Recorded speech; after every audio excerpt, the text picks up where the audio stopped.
Alright, what's up guys, welcome back to another Grand Cross video, and today we're doing a tier list update for Global, of course. I don't really dabble around in JP, I do play every now and again, but mostly my experiences come from Global, so that's why we're doing Global. So don't expect to see a someone videos here, or the one, right? But yeah, today, at least in Global, got a few new characters, so I think we should update a bit. So we'll just, kind of the deadest month, to be honest with you. There wasn't too many good characters. Granted, we did get quite a few. So if you are new and you don't know what we do here, I've made a graphic so you can kind of see how it all looks. It looks a bit nicer, right? You can see the color coded, so you can see if they added new, if the down, up, or down, what you get what I'm saying. If you want to see the explanation for the past characters, you can go ahead and watch like the last month one. But right now you're looking at the previous month, or like, yeah, the previous month one. So you can see the new stuff, the new things that got buffed, the new stuff that went down. Not too many changes, because last month I kind of added a new tier, so I definitely did move stuff a lot around more. But let's just jump in. The new changes are here now. Like I said, not too many down, up. Only two, what was it? Only one up, two down. So the first one, obviously, Zeldris. Kind of realized Zeldris is like such an OP character. His commandment, being not able to ult rush, is such a top tier thing to have for free as well, just for him being in your game. And then also removing ults as well with the same recovery skills. Right now in the meta, this is like the best character you can get, pretty much. Okay, so I forgot to add this during the video, but I'm actually moving up mono as well from the B tier, or from C to B tier, mainly because, well, now, she got like a global buff to where she does more damage per, well, 50% more damage per shock, poison, bleed, and corrosion, and this is now better in the game, since we do have poison, shock, corrosion with the new characters. For example, we have King now, so it makes sense why she's going to be moved up at least one more tier, because now she's at least more usable in a passive, before she wasn't. And then the one that's moving down is also Hawk. Hawk has, I believe, lost his buff. I could be wrong, so maybe I am wrong, but I'm pretty sure I saw on the patch notes he has gone down to 50% now. He used to be 50. And well, since the buff in here, he might as well just move down a tier. He's still decent for PvE, and that's why he's going in the B tier. Maybe he'll move down to C, but I think you can still use him in most PvE content.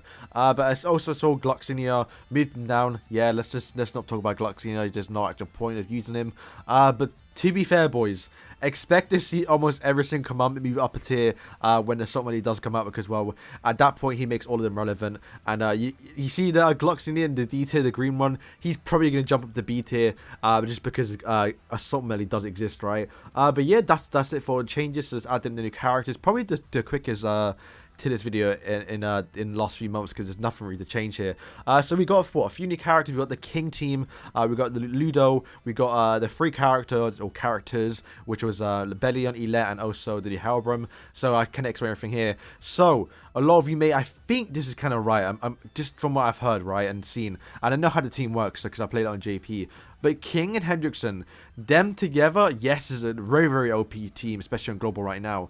But they have to be together, so I think that kind of holds them back. Like, Lost Fame Mediolis is top tier because he's Lost Fame Mediolis. He's not top tier because he's got Elizabeth with him, right? So King and Hendrickson together, yes, they may be in S tier, but I don't think we should do a tier list based on teams. It's just kind of individual units. But King overall is a pretty solid unit, especially with the meta we have right now. Hendrickson, once again, just a great support for King, so they fit well together.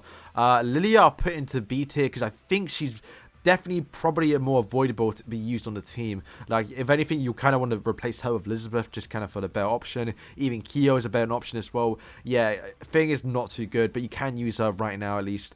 So expect her to move down later on, I guess. Ludo, definitely going to A tier. Attempted to, don't know where to put him, because if you look at where Fraudin is, the green one, you know, he's down there, he's down in C tier because, well, he's a whale unit, so I kind of want to, the way other people do it, they put like a whale, like they rank him twice. They put Ludo based on like low CC and a Ludo based on high CC. At that point, he may be in S tier, but for now, even if you don't have it maxed out, which you typically want him to, of course, right, to get the passive to work. But, you know, he's got like the strongest single target skill with same with Daria and also green counter Mediolis, and he's got the rupture skill, which is good against Elizabeth Shield. So overall, he's not too bad. He definitely sits in A tier, and I'm kind of ranking him as well based on his passive a bit, but you kind of get my point. I think he fits well in A tier.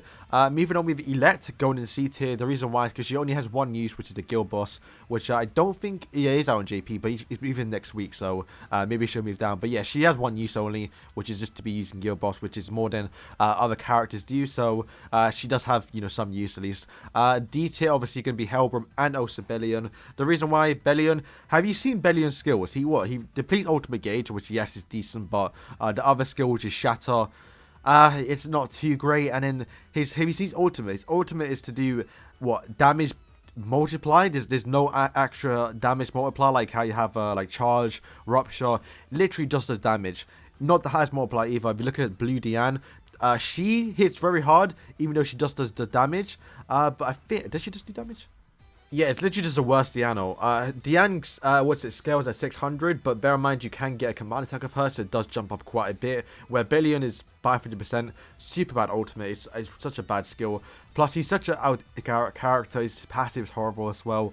Obviously, bear in mind that when they did release in JP, it was very early on in the game, where we got them almost, 9 months later, so some people may think they're good just for the fact, oh, well, they released 9 months after, surely they're good, right? But no, these are outdated units, super trash characters.